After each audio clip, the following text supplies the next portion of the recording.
welcome back to Lonesome Outdoors. I'm Dave Bell, same as last time. What we're going to get into today, I'm kind of doing this backwards. It's late at night. My son's asleep. This morning my wife was able to watch him as well as my sister was able to come over and watch my son. And I was able to go to the range and test out our loads, which you'll see in just a minute here. So I'm sitting here, I'm getting ready to press out some new loads, and we're going to talk about what we're doing today. So today we've got new loads. I think our last ones were 42.5 grains, and it brought us to around 1620, I can't remember exactly, but in the low 1600 feet per second. And our target velocity is 1700, ideally the mid 1700s. Because that leaves you some room for up and down variables and sort of things like that. Nothing's perfect in this world, and I'm no different with that and my practices, and I'm still learning. So, yep, the target of this video is, again, my freshly cleaned Marlin 1895 GBL. We were going to get into some 30-06 stuff, and I'll explain what happened to that later. But I'm going to go ahead and clean off my messy workbench a little bit here.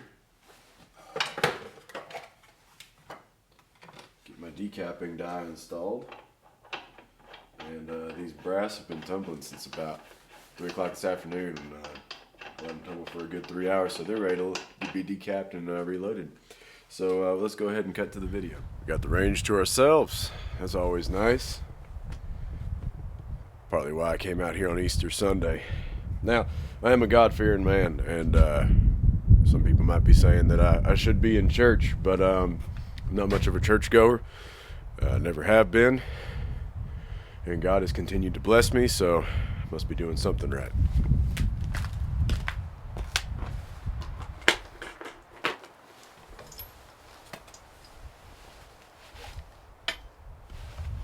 Alright, well, here we are in front of the chronograph. I'm going to adjust my seat. Nobody likes sitting in the sky. I like to get a little lower. We got some snow on the ground here in Montana, so. Alright, well, first round in, this should be 43 grains. Once again, do not use my load data. Work up your own.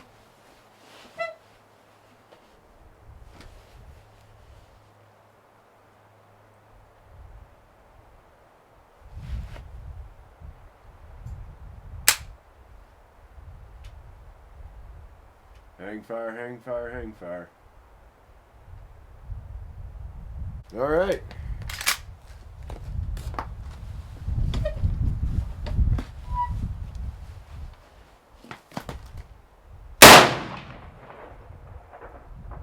All right, 1679 on that first one. I think that was a bad primer.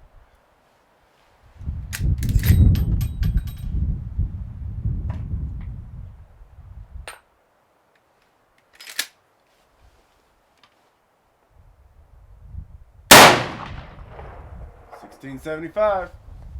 Alright, so that was the 243 grains of reloader number 7 out of a 16.5-inch barrel. So, we got some gloves. It's still just the wind just cutting in. Alright, so this will be 43.5 grains. Our last reading at 43 grains was 1675.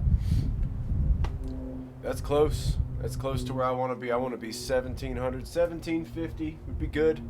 So, it's looking good. So, anyway, first round in.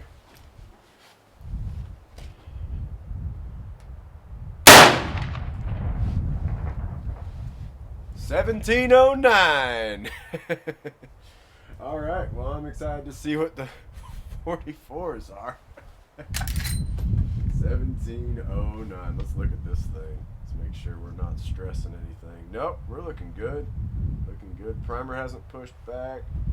No bulging, no cracks.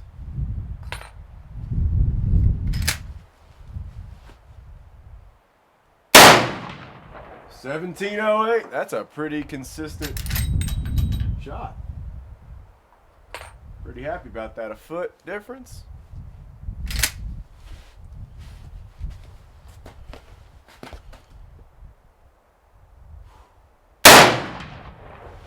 1723. 1723. We made it. We made it to 1700 feet per second with some 405 grain hard cast bare loads from. We'll pull it up in the afterthoughts. I can't remember. Cast Performance. That's what it was. All right. Well, what do y'all say we just load right into the 44s? Woo! 1748. That's 44 grains. It's 44 grains. Grab that later.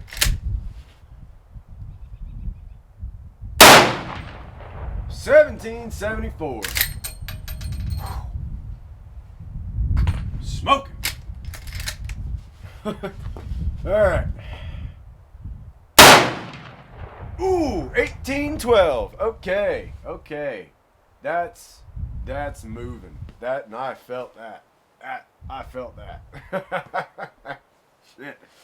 All right. Whew. All right. So I'm pretty sure these are loaded up 44.5, unless that last one was 44.5. This will tell us.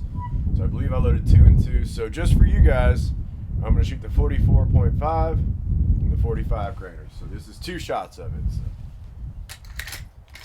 this is how my ammo tray works.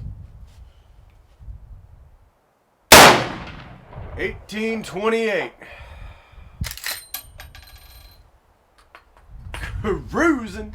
Not gonna believe this. Came around the corner because here's the range wall. Right here. There's 4 mule deer just chilling while I'm lighting off rounds. I didn't record the 30-06. I'll explain later. Let's see if they're still here. Yep, there they are. Yep, there they are. A couple mamas and a couple babies. What are y'all doing here? This is a dangerous place for you.